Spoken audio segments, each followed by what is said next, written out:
Hamda erlerdeki şu tug'masligini keltirib chiqaradigan ko'p qism Abdumjid aka shu ayollardagi farzand ko'rolmaslik to'g'risida bir so'zlab bergan bo'lsangiz. bo'ladi ukam. Hamda hozir shu jamiyatni qanday taraqqiy qilishiga ergashib nurg'unlagan odamlar farzandlik murosasidan xohlamaydigan bir holat shakllanib qoldi. Yana biriga farzandlik bo'lishi shunchalik orzu qilsa-mu, farzand yuzi ko'rolmaydigan ahvollar bor. Odatda bu to'y qilg'ili bir yildan oshgan, normal bo'lgan ayollik turmushni saqlab qolgan, homiladorlikdan saqlanish tadbirlarni qo'llanmagan, shunday ahvol ostidami yana ayol taraf homilador bo'lmagan bo'lsa, biz buni dastlab qadamdagi shu tug'maslik deb atsak bo'ladi. Homilador bo'lmaslik faqat ayollarga qartilgan so'z emas. Hozir jamiyatda burun shu ayollar qo'saq ko'tarmasa faqat ayollarning sababi deb qaralgan.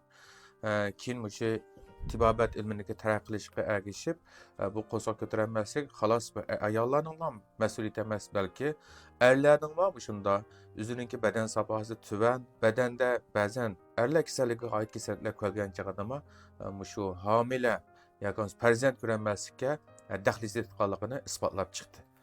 Endi bugun biz shu erlardagi tug'maslik qarata nima sababdan kelib chiqadi shunga qarata biz qisqacha to'xtalib o'taylik.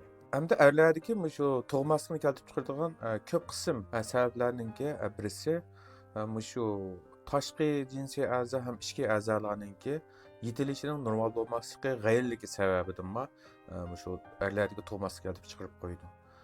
Uningdan bilak shu ajdodidan yoki bo'lmasa şu jinsiy xromosom deymiz. Shu xromosomlarninki sababidan yetilishi normal bo'lmagan gen putayligi deymiz. Shuning bilan shu tug'maslikni keltirib chiqarib qo'ydi. Uchinchi birisi shunda bak ziyodan bak issiq muhitda, masalan shu sauna deymiz, quruq o'rdoqxonalarga erlarninki ziyodan bak ko'p tushishni xohlab ketmaymiz. Nima ish qiladigan chog'da urug'dan xaltisining tabiatini odatda biz quruq sovuq deymiz.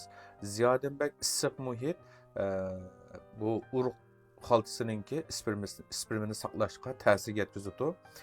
Shunga bu odatda a'zolarda bularni shu urug'dan xaltisininki tabiatini biz urug' bezining quruq sovuq holatda tursa, spermininki sifati ham bak sifatli yaxshi bo'la oladi deb qaraymiz. Ziyodan bak issiq, ziyodan bak shundaylik nam muhitlarda ko'p tug'an vaqtida urug' sifatiga ta'sir yetkazib, tug'maslik keltirib chiqarib qo'ydi.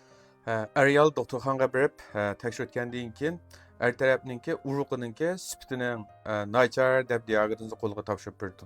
Buni topshirib bergandan keyin unda o'zi siz qanday qilmoqchi? Buningda oldi bilan biz o'zimizdagi o'sha nachar bo'lgan turmush odatlarimizni tashishimiz kerak.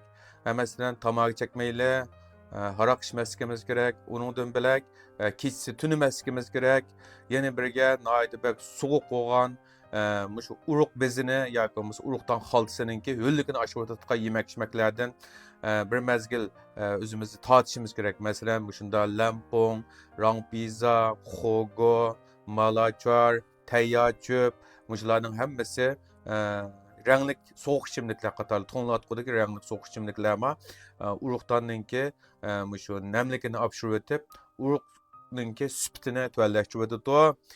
Şunu yemek içmekten urug'ning sifatini yaxshilaydigan, börekni samatadigan, bahni kuchlantiradigan shu yemek içmeklerden masalan kunda yeyotganimiz masalan kebab, polo, samso, petermanta, go'shtlik tomoqlardan ko'proq iste'mol qilish, uningdan bilak mig'iz turidagi mevalarni ko'proq iste'mol qilish. Bular bodam mig'izi,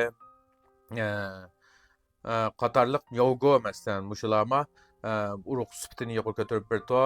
Uningdan bilak shu quruq uzum, quruq qizil uzum bilan shu mig'izni birga yeb bersakma urug' sifatini yaxshilaydi. Ham börekni samatadi.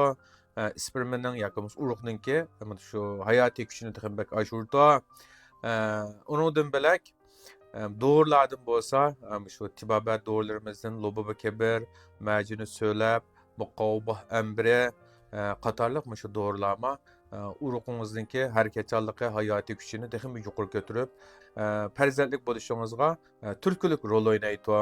Men her kuni nochi tibobat o'limini so'zlab o'tibman. Kanalga yoqqan bo'lsa, g'anju qilib anglar, yurak bip qanglar, fikr taklif qilgan bo'lsa, yozib qanglar. Hech ko'rishlar